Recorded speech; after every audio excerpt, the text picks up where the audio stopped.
because this might be the inner chronicle of what we are, and we have to articulate ourselves, otherwise we would be cows in a field.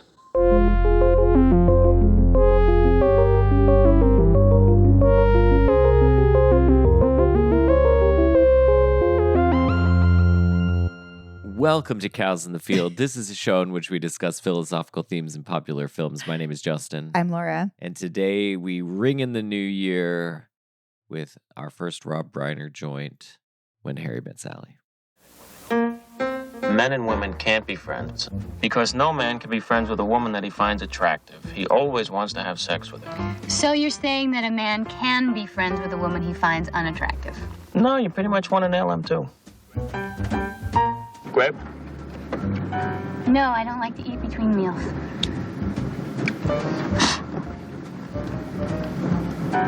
I'll roll down the window.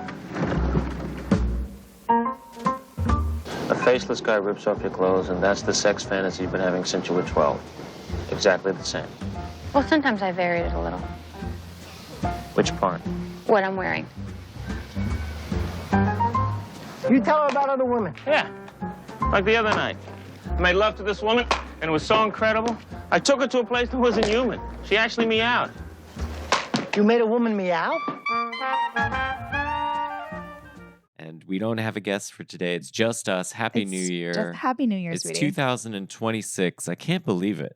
We survived 2025. Unbelievably terrible year. Not for the movies. Great year for the movies. We were just on TV talking about the box office for some reason. Yeah. And we didn't say anything original because the box office was what it was. Avatar's making a crap ton of money. Mm-hmm. People should go to the movies. But also, if you watch movies at home because you have kids, that's okay too. It's okay. I just hope they keep making movies and not just make TV shows. I feel like we've recently watched a couple movies, you and me, Mm-hmm. where these were movies that defined you as a young child. They're like growing up. skeleton key movies for understanding me. Whereas my skeleton key movies are like Tenet, and Teenage Mutant Ninja Turtles. Yeah. Yeah. The Turtles definitely, I think, is a better example. Yeah.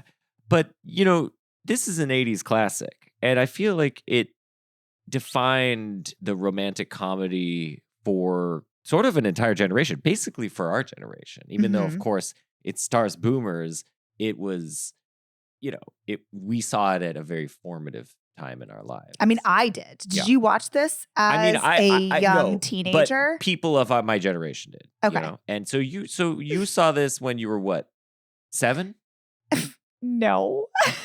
They talk incessantly about sex in this movie. I don't know exactly when. Probably 15. And then, watched it 100 million times between 15 and 20. You modeled your whole personality after Sally. I mean, if I could have Sally's hair, outfits, just je ne sais, she's so cute. She's like a professional lady in New York with a pretty good kitchen and like nice office. And like, never mind. We don't see her office. I like that we don't actually spend any time with their careers. She's a journalist. She's a journalist, who cares? and he works in political consulting. But it doesn't even. But matter. it doesn't matter. But the point is, like, she's a professional lady. She's to New York because she wants things to happen to her, and I think she's cool. But yeah, I think I like modeled my whole understanding about how relationships work in a heteronormative way, in a heterosexual relationship. I was like, this is what like men are like, and this is what women are like, and you want to be a low maintenance, you want to be an LM. Or do you want to be an HM but think you're an LM? You but don't want to secretly... be an HM and thinks you're an LM. That's not ideal, but I'm definitely HM. Right? No, you're pretty LM, honestly. Wow. I'm pretty HM, but I know I'm an HM. That's how it works. I love that Billy Crystal is 41. That's how old I am right now. He's 41 in this movie. Yeah, the actor, yes. Billy Crystal. And it starts out playing a 20-year-old. It's very convincing, too. Yep. Yeah. So good. What did you think of Billy Crystal? I mean, when you were 15, were you like, oh, this guy's like an attractive this is the kind of guy that, he's not obviously Chris Hemsworth, but he's got his own charms, right? I was in no way attracted to Billy Crystal at any point. Okay. I'm sorry, Billy. I could see why. I mean, I think I was very attracted to their relationship and their intimacy and his humor. And I really wanted Sally to be with Billy Crystal, to be with him, but I didn't want to be with him. Yeah. I also didn't really like Jess either, though. So there weren't any like men that I was like really wanting to be with in this movie or lust after. And that term, in terms of that being like a model for a romantic comedy where there's like two hotties that are presumably bringing in both genders to the theaters, that's not it. Well, what I like though, and this was something I feel like that was the case in the 70s, and this is of course very late 80s, it's 1989, was that it felt like people, I mean, Meg Ryan is super attractive and obviously like, but I feel like everyone in the movie feels like very normal. Yeah. They all feel like just normal people, and they're not defined by just being sex pots or whatever. They're avatars for the audience, right? Whereas I think today, in the 90s, maybe it was in like the late 90s and aughts, it just felt like the people that were cast in these romantic comedies were just like they're just like absurdly attractive, and so it's sort of, I don't know. It's like okay, I guess we could watch like The Gods have a romance, but it's a little bit different than watching mere mortals. I even like the way that they style Sally over the periods of time, which is not necessarily played for comedy. Sometimes when they do like a throwback scene in a romantic comedy or in a TV show or something, they make it like over the top silly how they used to dress 10 years ago or whatever. Like, oh, look at them wearing their 80s gear. But I think like there is a certain knowingness to the way they style Sally where she's like trying to find herself and trying to find her style and trying to like figure out how to project in the world for how she wants to be seen. And it's a little bit like the Farrah hair is so big. Yeah. When we first see her. Yeah. And she's even like she's spraying it as she's explaining Ingrid Bergman's like, women are very practical, and that's that. She puts her little cap on this, but it's not like so over the top where she's supposed to look silly or stupid. But later when we see her again and she's got the cute haircut and she's with Joe and they're in the airplane, and he said, "Were you this attractive 5 years ago?" And she just goes, "No," because she knows like the Farrah hair wasn't her best look. I see. I just think it's really funny that like they are like that like I think what I meant to say is that adds to what you were saying about them being real people, and they're not always making perfect style choices because they're people kind of figuring it out. They're trying out ideas. And sometimes it works and sometimes it doesn't. And sometimes it works and sometimes it doesn't. And that's I think true. she feels very lived in, even as she's like cute and has a way better wardrobe than I do and like wears a hat like nobody's business. She still feels like a real woman trying to figure it out. Yeah. I mean, I do think it's a really interesting portrayal of two people who are changing out of sync in a way, but ultimately do sync up. And you could kind of think of it like two waves that are just not cresting at the same time until the end of the film. Mm-hmm. They're so opposed at each point in a way that generates a really interesting friction in their relationship and in the on-screen chemistry between them, but they don't stay the same throughout that. So it's like they're waves, like they're cresting and one's cresting and the other's falling and so on at different times. And I think it's interesting how they push each other to change in different ways. It's in ways that sometimes the characters recognize and sometimes they don't. They just behave differently. And I think that is the mark of good writing. This was written by Nora Ephron and, obviously directed by Rob Reiner, and I feel like it's a movie where when I went and looked at the script, so much of the script is right on the screen. Like there's very little deviation. I can't believe the in terms of paprika stuff was actually in the Yeah, script. it's in the I had script. assumed always that was just Billy Crystal running. Yeah. And but that's Nora Ephron writing Yeah. about there's too much pepper on my paprika. Yeah. I mean, obviously he's doing it in his own way, but still it's very it's all written there. All the jokes are sort of in the screenplay. And anyway, I think it's in that regard, I think it's a really lovely movie, a really well-structured movie, and a movie that I feel like with a lot of movies that tend to stay with people and kind of become comfort watches over time. It's a movie that the first time you watch it, I think it's a little bit hard to know sort of where it's going and how to feel about these characters and whether you're rooting for them to be together or not.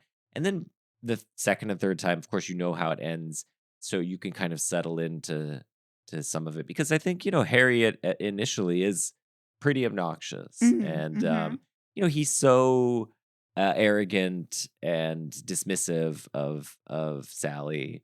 But when you know his arc and you know that he's going to be knocked down and Sally's going to have to sort of, in a way, like emotionally guide him through, especially like after his divorce and so on.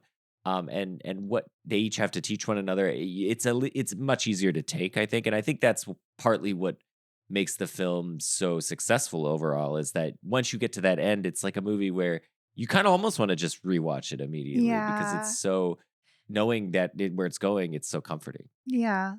I love the scene where they have an argument on the steps of Jesse and Marie's new home. Yeah. And he explodes at her because he just had this humiliating experience of singing Sorry with a Fringe on Top in front of Ira. And he like yells at Jesse and he yells at Marie and he yells at everybody. And she's just like, you got to get your shit together. And he accuses her of being like cold and shut down. Yeah. They go through it.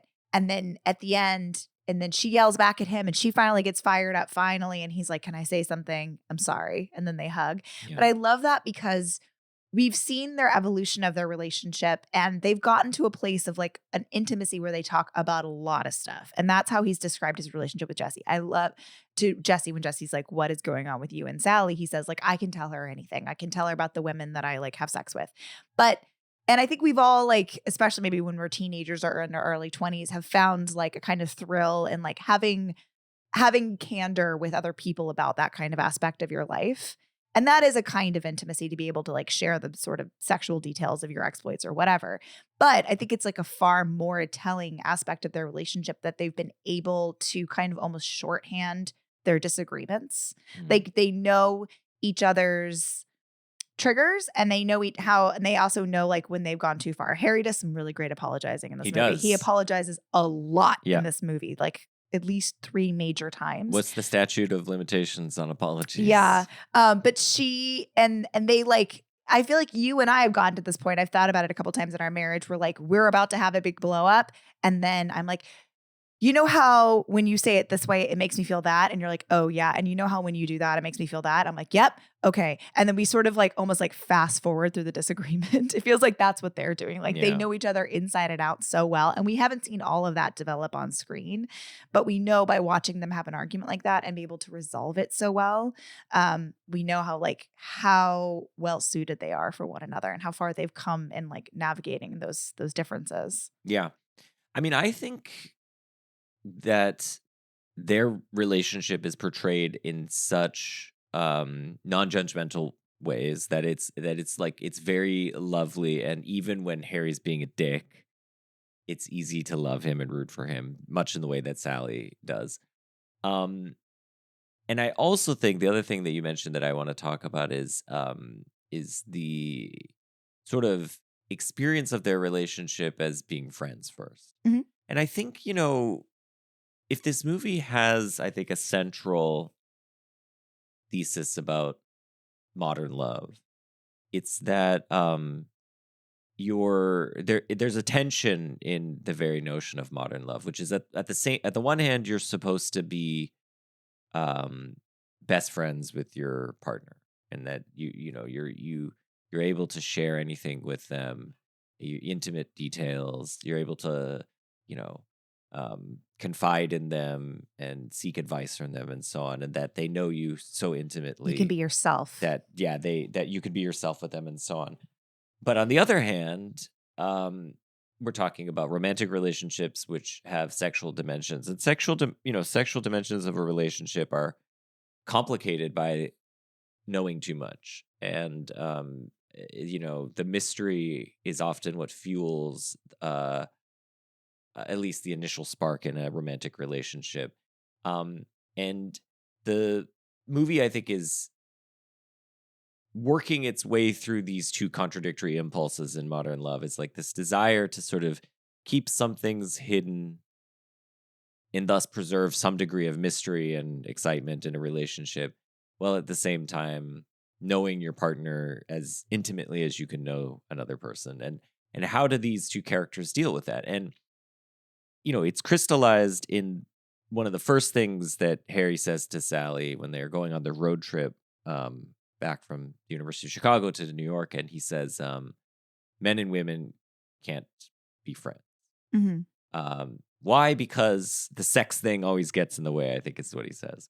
And, and they have this lovely exchange where Sally says, well, I have plenty of male friends. And he says, no, you only think you do. Really, they want to have sex with you. Mm-hmm. And, and then this is a point which is revisited over and over in the film. And I think that's another strength of the film, is that it puts this out there, and he puts it out there with such confidence. Yes. And Sally the confidence that only like a 20-year-old can have about like knowing how the world works. And Sally has really no rebuttal in that moment. And it, the first time you're watching it, you might worry that the film is endorsing this perspective, but I think it's just laying out the problem.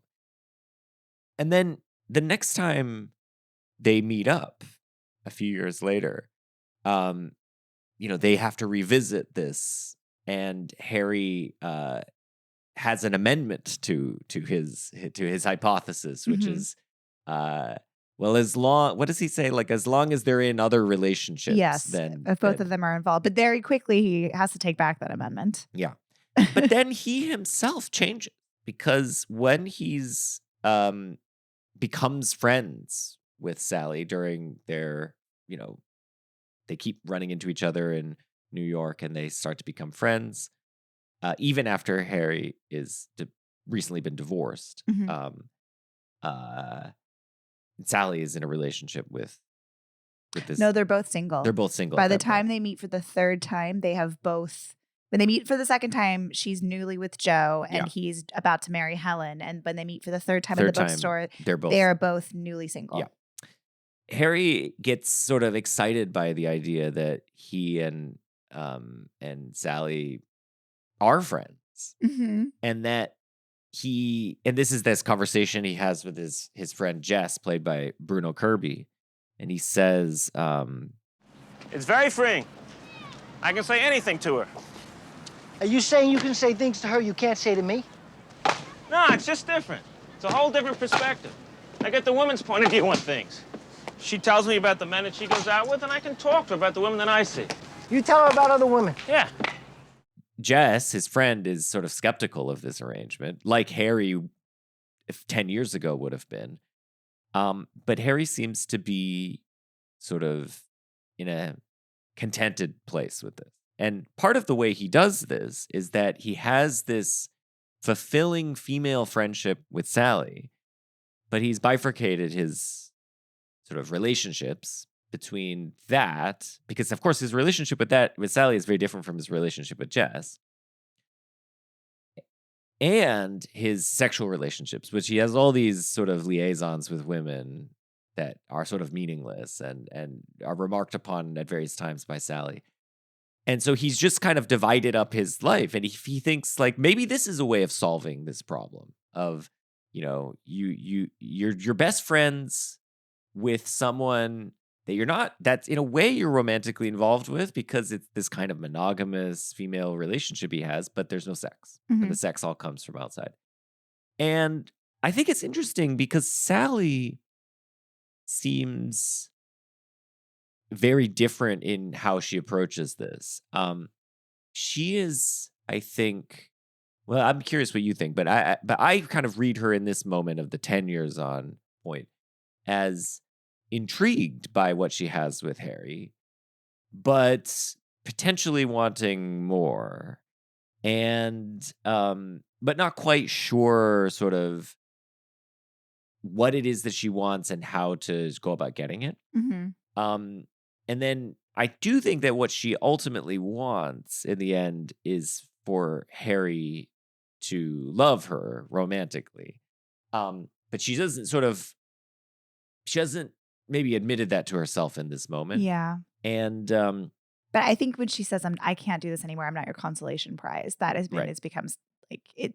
She's at that point now understood what she had wanted, and the way she feels is like she doesn't trust that Harry, knowing Harry as she does, is going to be the person that she like really needs, the person who's going to like,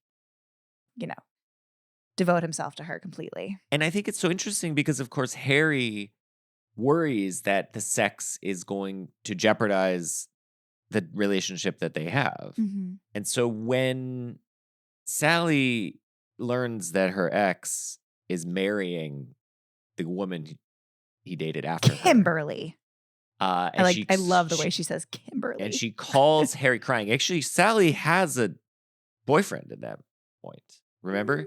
She's with this other guy at the party where she does the drawing, the Pictionary game they're playing. Oh, but he does too. Like they both have like they both have other partners. I don't know that those are like permanent. That might have just been a date. But for they the both night. have other partners. Yeah. But they're because that's interestingly, I think when she calls him sobbing, she doesn't call her boyfriend. Well, yes, yeah. But Harry suspects that it's the boyfriend that she's talking about, but she's not. She's talking about Joe, is it? Joe. The ex who she almost married or whatever, wanted to marry.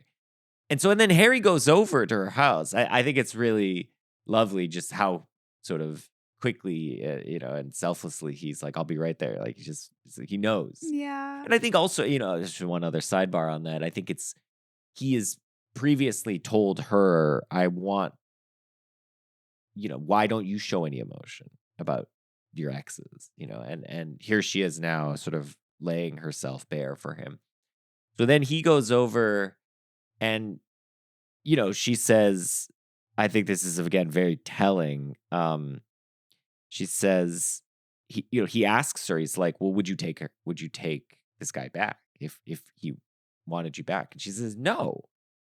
If you could take him back right now, would you? No. But why didn't he want to marry me? What's the matter with me? Nothing. She feels bad that she was not wanted, that she ultimately, I think, desires a kind of stable, monogamous, loving relationship. She wants to have the kind of picket fence relationship settle down. And she worries that she'll never have it because no one will ever see her that way. And then they have sex.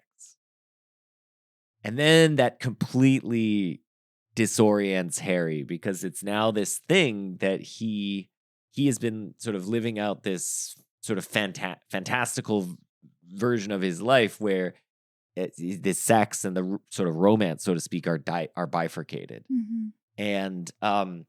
And suddenly they're smashed together. And I just love, this is a testament to Ephron's writing and also Reiner's direction, just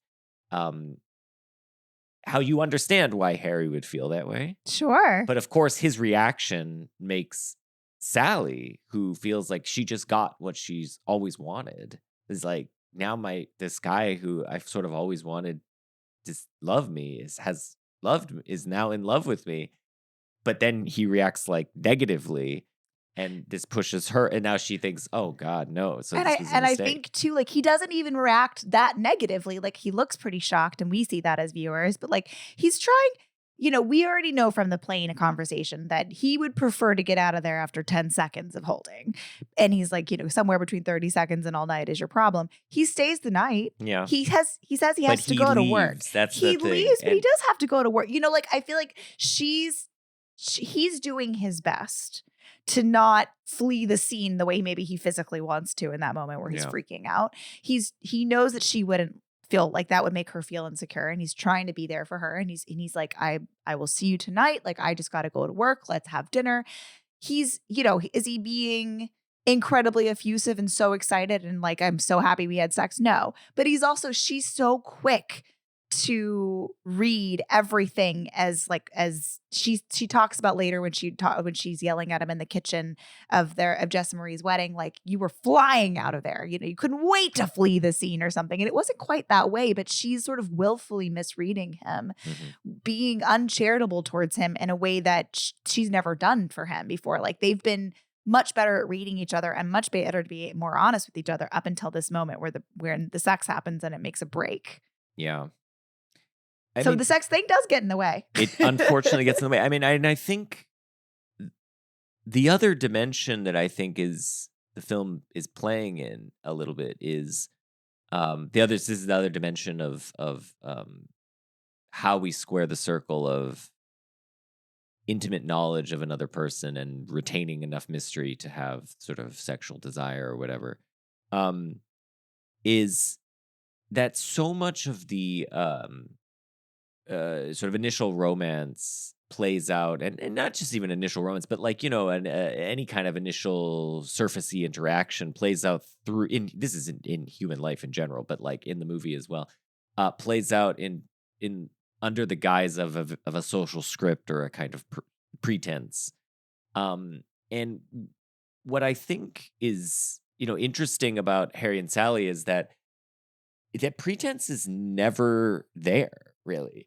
Like, from the beginning, Harry is utterly himself with Sally, and she is utterly herself with him. Like, they just don't bother to have the kinds of they don't engage in the social niceties that people would normally engage with. And this is where I think,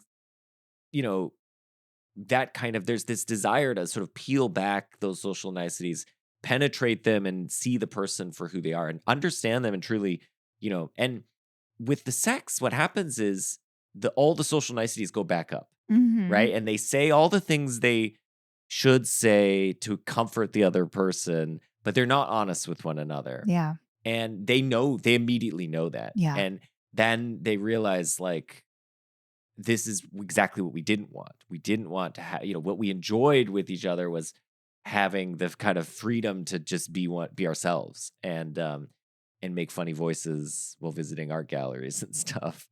But what they got was unfortunately pushed back into the sort of sphere of social niceties, and that is a kind of just like mating ritual that they have to. Yeah, this mating ritual, so to speak. And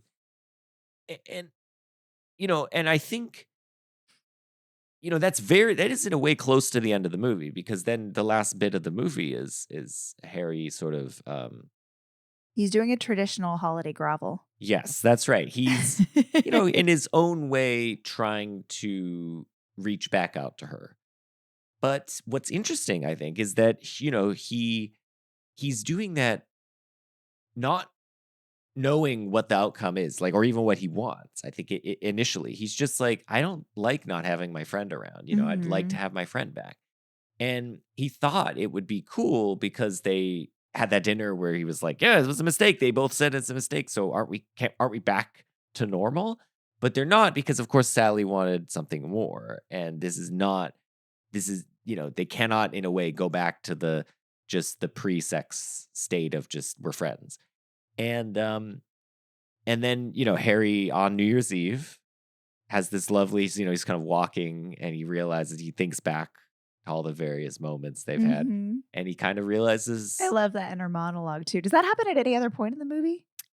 I don't think so. No, I think that's the first time it comes in. This is great. I'm just catching up on window shopping. Yeah.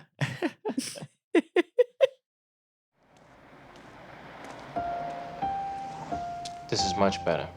Fresh air. I have the streets all to myself.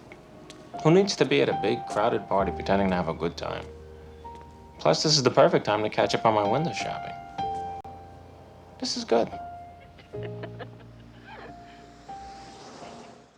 And then I think that it's one of the best sort of little monologues in a romantic comedy ever. Right? He goes to the party and he tells her, the way I would describe it is he just tells her with a degree of specificity that is so sort of charmingly idiosyncratic, like all of the sort of reasons he loves her. Well, how does it work? I don't know, but not this way. How about this way? I love that you get cold when it's 71 degrees out. I love that it takes you an hour and a half to order a sandwich. I love that you get a little crinkle above your nose when you're looking at me like I'm nuts. I love that after I spend a day with you, I can still smell your perfume on my clothes. And I love that you are the last person I want to talk to before I go to sleep at night. And it's not because I'm lonely, and it's not because it's New Year's Eve.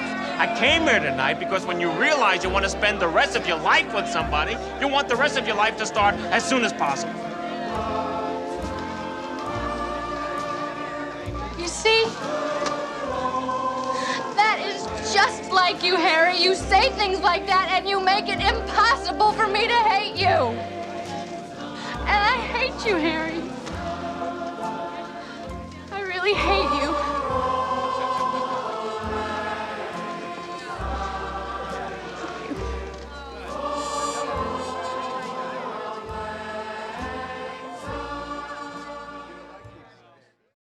Why I think that's so powerful is, again, to go back to how this movie is playing in the space of how do we square the circle of sort of seeing and loving, is he's assuring her that he sees her and he loves her for who she is. Mhm.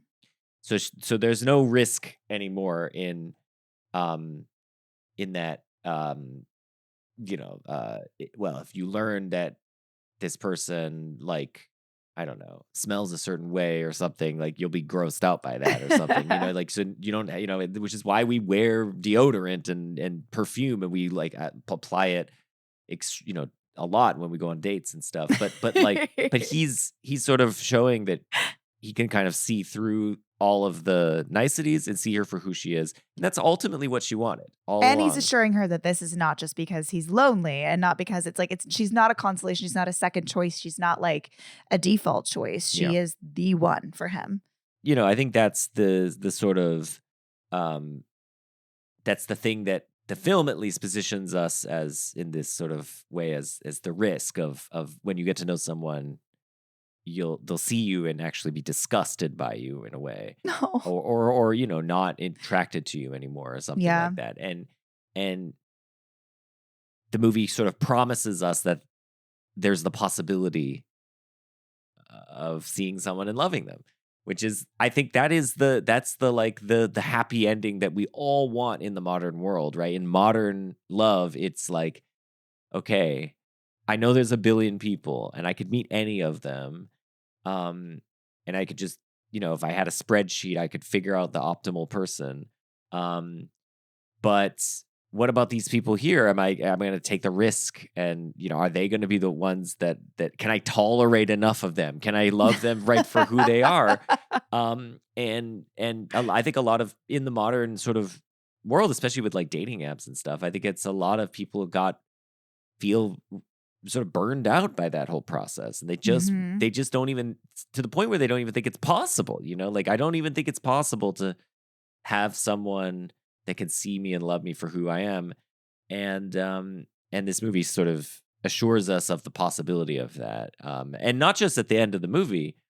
Of course, in the end of the movie, you get their retelling of their story to camera, like we've had throughout the film. Mm-hmm. These tellings of stories of older couples telling their how they met stories, which is, were again, those in the script as well? So those are sort of outlines of them are in the script, but apparently Rob Reiner did he found real stories, but then those people are actors telling the story. Okay, that's what I read anyway. Okay, that's. They're pretty good. They're composites, at telling them, like a New York magazine. So anyway, I just think, we love you, Whit Stillman. This is what we want from a romantic comedy in a way. It sets up the problem of modern love, and it then assures us the problem can be solved. And I think that's my diagnosis as to why the film is such a comfort watch for people. I think it's less of a comfort watch if they just,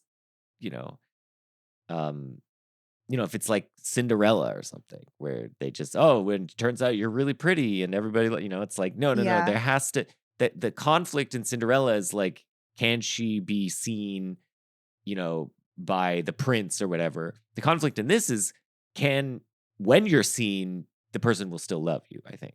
And the answer is sometimes, yeah. Sometimes, yes. Yeah. I think, how do you feel about the interstitial older couples telling their stories? Because I feel like my opinion on that has changed. Okay, over time. well, I'd be curious what you think. I think it's amazing. You think it's amazing? Yeah. Okay, great. I didn't like that when I was a teenager. I thought, like, I just was so invested in the story of Harry Met Sally. You thought this is like taking you out of it or Yeah, something? I was like, and I think the movie does such a wonderful job moving us through time and giving us like time, like it's so seamless and you understand where they are every time, where they are in the relationship, what period of like we're in. And I felt it distracting at the time when I was younger to watch these stories of these older people telling about their love lives, where I'm like, this is taking me out of it. But I love it now. I think maybe it's because I'm not ageist as much anymore when I but I think Yeah. but now I understand, like, there's so many different ways to love and so many paths and so many ups and downs. I like the one where they were divorced and then he marries like 3 other women and then they re-meet at a funeral and they get remarried again. Yeah. There's and then there's, the couple that is like, they never met before their married day of the wedding. He went to go spy on her in the village next door. Right? Well, it was an arranged marriage. It was an arranged marriage. Yeah, but there's so many. This is just one love story and all its complexities. Right, but this is why I think the film is positioning. It's trying to contrast what's happening in the film with those couples, and that's why the age thing is important. I think it really is trying to say the modern love is a different thing than love in the in the previous generations. I mean, of course, modern love was the same as it would have been for aristocrats, I guess, to some extent. But like for people of great means in the, not really though. 19th I think century. then it's sort of like you got to marry your cousin. I guess that's true. Yeah, but there's still the era of like Wuthering Heights and Jane Austen and stuff. There's enough like sort of romance drama or whatever. But when you think about, I think all the stories that are told by these elderly couples are ones in which the love is pretty effortless. Yeah. So, yeah, although sometimes it takes a little while to get there, but that's just because they didn't meet the right person. But then they just meet the right person and they're like, oh, now we were married ever since, And they all seem like I don't know. They got divorced and it seems like they're still like, every day he's like, I don't even remember what woman I was with. And she's like, Roberta. You were with Roberta. Like, that one sounded rocky to me. But it wasn't like their relationship was complex. At least that's my sense. I think so. I think like interesting. I didn't necessarily get that there was a difference generationally between love. That's what I was trying to get at. I was just thinking it was like that with time, we smoothed down the edges of all of our stories. Yeah. But I was assuming that there was all kinds of texture there, that in every one of those stories, that like if we dove into one of those, we'd get the same amount of texture as if we had when in Harriet Smith That's Sally. a really interesting read. Yeah. I mean, I was thinking that it was generationally very different. I mean, I think a little bit about when I contrast the kind of modern situation with my own grandparents and their stories. Of course, the feelings are the same. I think that's definitely the case. Like the feelings remain, and they're complex and new, and varied and so on. But I'm talking about my maternal grandparents. They kind of just met and got married at like 19. That's true. But there was like drama. Like they left the farm and they charted their own path. They of course and, they had family rifts and they had to sustain their relationship, but it was sort of like the actual fell in love. Cute of it. You fell in love. You fall in love. You get married. You live the rest of your life together. Of course, we all know that's extremely complicated and leads to all kinds of terrible things in many cases, because you probably aren't the same person at 40 as you were at 19. But the other sense I get is that these older couples, I mean, the thing that's hanging over all of their heads that's not hanging over Harry and Sally is war. Yeah. Either it's World War One, it's World War II, it's Korea, it's whatever, and that changes the perspective, I think, a little bit, where it's sort of like you met that person. That's who you met. Like, that's fate put you in front of that person. Mm-hmm. And now you're going and fighting in the trenches. You're not made of time, sir. So gotta go. Yeah. You keep writing to that person because that's the one person you met before, and you hope to God that they stay loyal to you when you come home. Yeah. Right. And vice versa. Like, you hope to God this person doesn't die. And the modern situation is very different. And of course, now think of it like the contemporary situation is extremely different.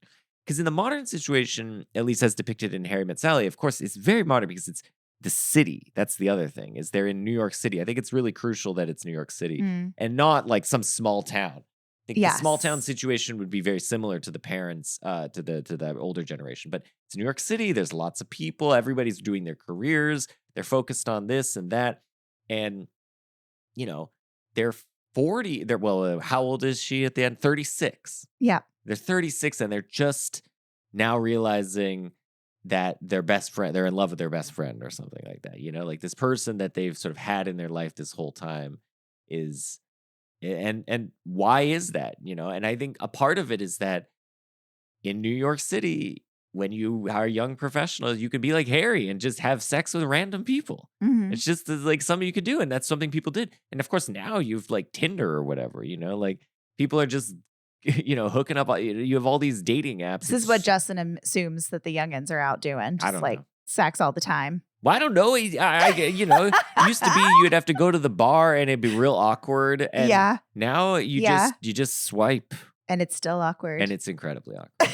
Well, and it has its own dimensions of complexity, as this movie is. Anyway, so that's kind of why I was thinking interesting. It was contrastive in this way. But I like your reading as well, that it's like, once we see them at the end, their retelling of the story is kind of analogous to the retelling of all these other She says people. we were friends for a while and then we weren't, and now we're in love. Yeah. But I think you're right. There is like much more in Harry and Sally's case, so much discussion about like, do you want to be a person who is married? Do you want to be a person who is married with kids? Do you want to be? Those are choices that's something that are all on the table for you. Yeah. And it takes time to figure out what you want, and those things might change. And I think maybe those, for the people of the previous generations, those were not options laid out on the table in the same way. Yeah. It's like, no, you just get married and have kids. Like what? And I should say, I agree with you on this front as well, though. The problems that those couples faced, I think, they're all the same. It's all the same problems. But the courtship is distinct. There's a difference. Of course, they're having, in the older generations, you're just having those problems while you're married. Mm-hmm. And Harry and Sally are having those problems before they get married, right? Effectively. Yeah. A man came to me and said, I found a nice girl for you. She lives in the next village, and she is ready for marriage. We were not supposed to meet until the wedding, but I wanted to make sure. So I sneaked into her village, hid behind a tree, watch her washing the clothes. I think if I don't like the way she looks, I don't marry her. But she looked really nice to me. So I said, okay, to the man. We get married. We married for 55 years. You had asked me last night if you felt like it was like Sally's movie or Harry's movie. Yeah, I don't want to talk about a bit that. more about that. Okay. And I do think it's pretty even. I thought it was a little bit more Harry's movie because he seems to change more. But I think Harry does help Sally.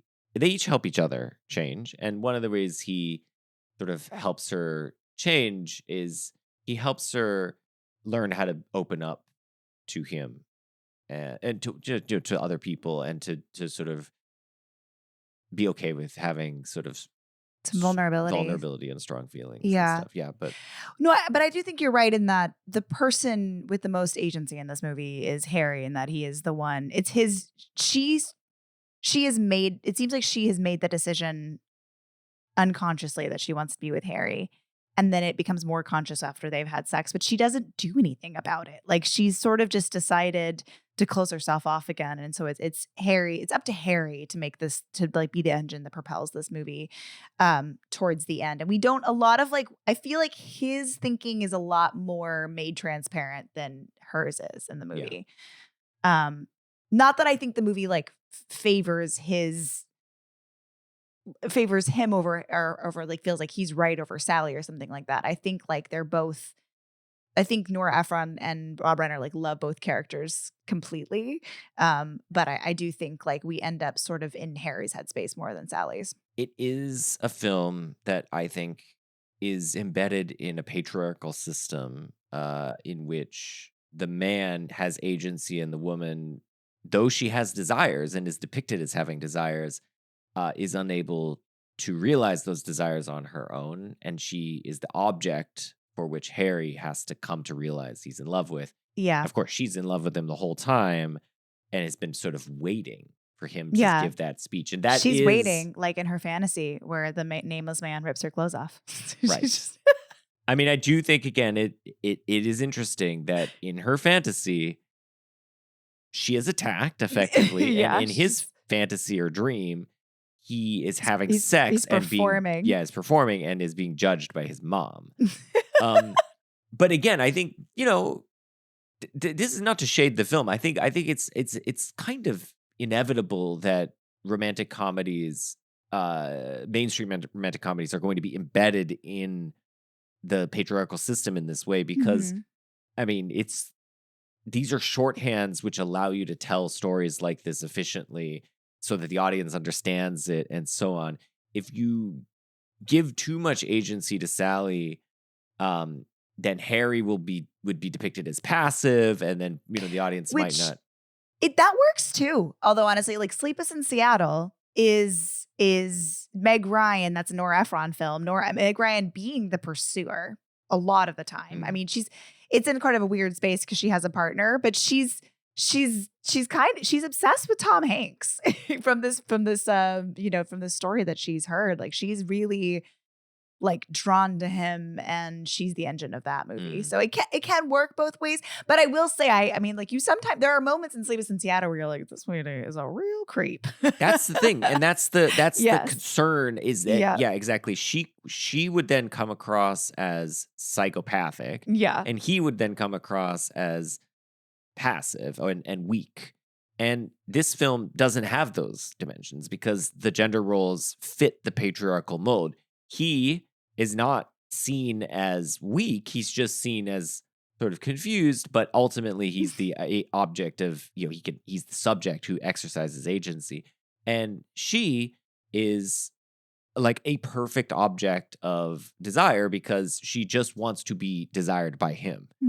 So it totally like conforms to and reinforces that stereotype, which, I mean, fine. That's like, whatever. It is what it is. And but I think it's within that structure still doing something really interesting. I mean, of course, it gives her she is depicted as an individual, independent from him, with her own desires and characteristics and so on. A lot of that is ultimately, because those desires are to be valued by him, that's what she ultimately seems to desire. They become sort of transfigured through his gaze, so to speak. But I think, it at least has the semblance of her being someone who can sort of go toe to toe with him when it's necessary. And she does genuinely teach him things, like help him grow as an individual. He, again, as we mentioned earlier, he apologizes quite a bit to her. And that's, him developing through their relationship, But it's fine. I think we can't. It's 1989. Oh yeah, we no, can't have how high of an expectation can we have for like this being genuinely equal? And to be honest, maybe I don't even care because in the end, a lot of relationships are asymmetrical in this way. Sure. And maybe it is often the case that men play the more of a pursuer role than women play. Okay, fine. It just would mean to me that we would also want to have stories that invert those roles and so on. It's not to say we can never have stories that conform to them. And I think this one is a successful one, which does conform. Yeah, and I think also what I like about the character of Sally is one of the things that she says is she's like, I like it the way I like it, is what she said. And when she describes her breakup with Joe, like that is a really like excruciating moment. I know unfortunately some people who have been through that moment where you realize that the person that you love does not want the same things out of that relationship in your future that you do. Yeah. Maybe because you both have changed or because you were hoping things would change and they don't. This is when she's telling Harry about why she and Joe broke up. She realized she wants kids and to settle down. And he said, I don't want those things. And she said, well, I guess it's over. Yeah. That's an incredibly strong moment for Sally. And she sticks with it. Like she's sad later that he finds somebody else. She doesn't want him back. But she does not want him back. She always knows, like as soon as she knows what she wants, she's not going to compromise herself to be with Joe. She says, I deserve more than that. And she believes that. She's she's convicted in that. Yeah. And, she always knows what she wants. She knows that she wants vanilla ice cream only if there's no strawberry, and she wants the vanilla on the side, but then the pie is heated, but not if that's like a really lovely characteristic of Sally that, lest we think she's passive in this movie. I think she's incredibly active in like sort of defining her own life and what she wants from it. Yeah. She's just like a little too scared and a little too proud to say that to Harry when she realizes that she wants him. So this is actually interesting now that you raised this, because I hadn't put these two things together.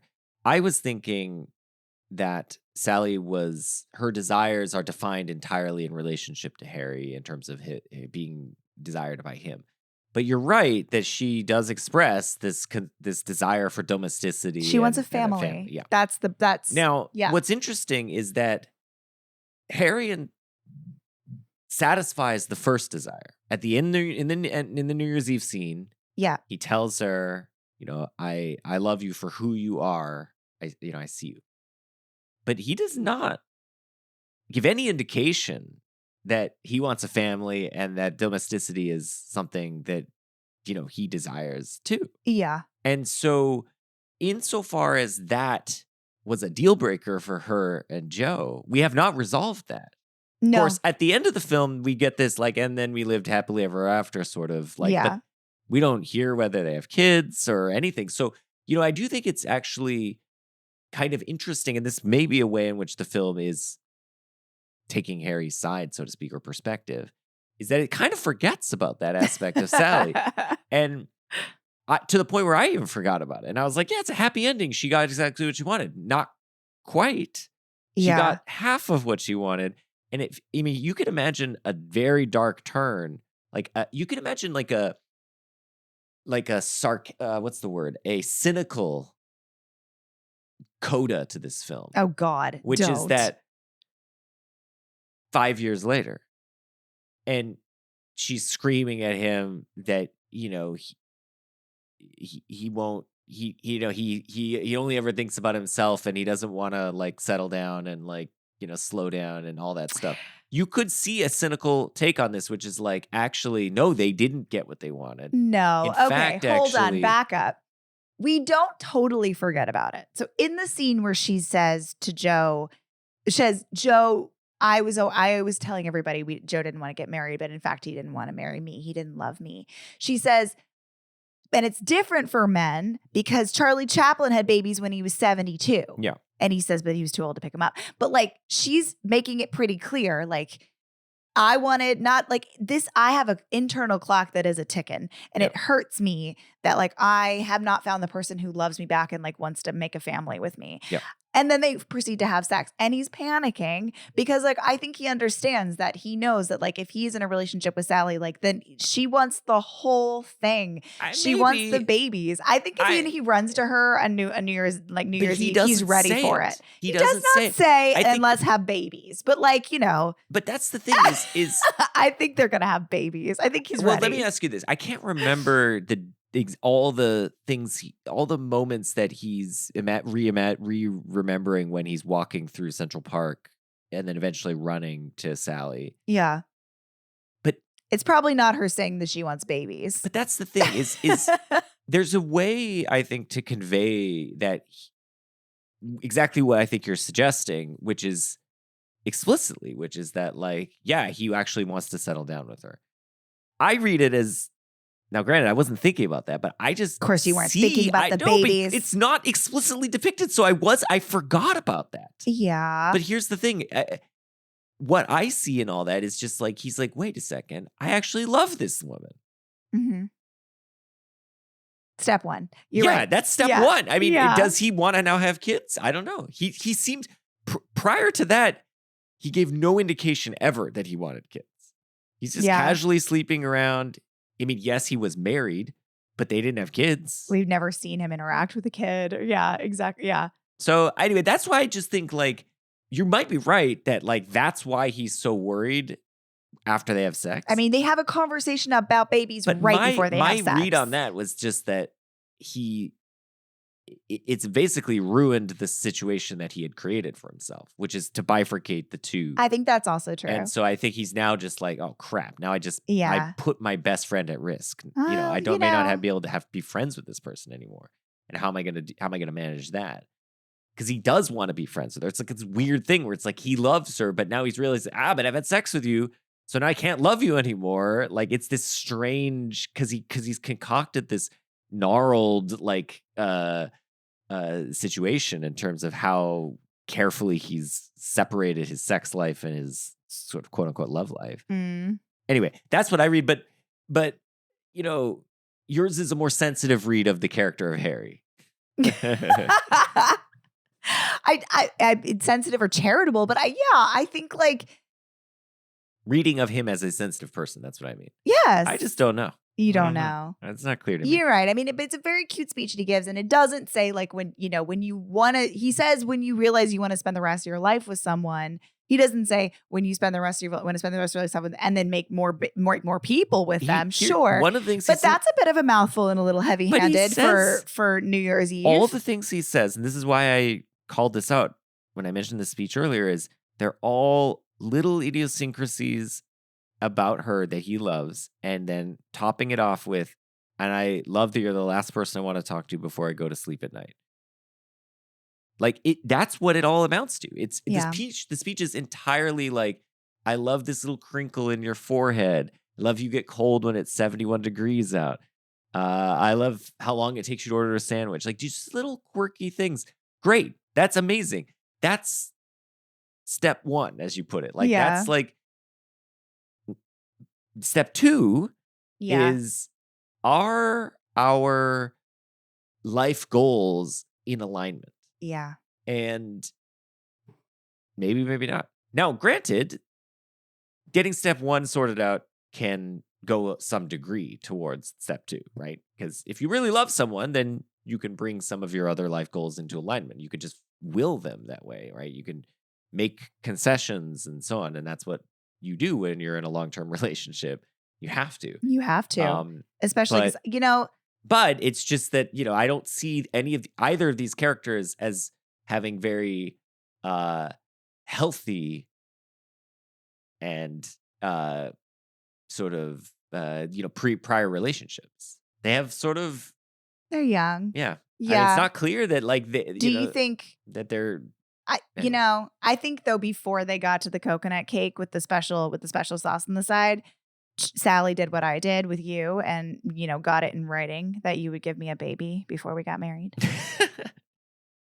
Because we made that compromise in 2012. That would have been a really funny, quirky thing to tell as part of your story. That was left out of the I script. love that you made me make the great goat compromise of 2012. Yeah. Which is what 2012 was when I demanded it in writing from you. We didn't get married for 3 more years. So since it just did come up. Are you going to cut all that? No, since it did come up, I'm going to mention one of my favorite exchanges, which illustrates perfectly what is sometimes called a quantity implicature, which is basically You're just changing the subject. No, then. it's right on the subject because I'm saying the fact that they didn't say anything like that suggests it didn't happen. And here's the example. So not in my mind. Harry is talking to Jess, and Harry is going to try to set up Jess with Sally, and Jess cannot believe that Sally is an attractive woman that Harry is just friends with. Mm-hmm. And he says, she's so great, why aren't you taking her out? How many times do I have to tell you? We're just friends. So you're saying she's not that attractive? No, I told you she is attractive. Yeah, but you also said she had a good personality. She has a good personality. What? When someone's not that attractive, they're always described as having a good personality. Look, if you would ask me, what does she look like? And I said she has a good personality, that means she's not attractive. But just because I happen to mention that she has a good personality, she could be either. She could be attractive with a good personality or not attractive with a good personality. So which one is she? Attractive. But not beautiful, right? So that's an example of a quantity implicature where leaving something unsaid, namely not mentioning somebody's attractiveness, instead focusing on their personality, tends to lead people to infer that they're not actually attractive, that they don't have that. And that's only the case when it's very salient. But anyway, but I think that's a funny exchange that just really brings out very clearly this dimension of conversational dynamics that we do all the time, and yet it's kind of funny when it's pointed out to us, you know, and the movie is kind of bringing attention to it in a humorous way.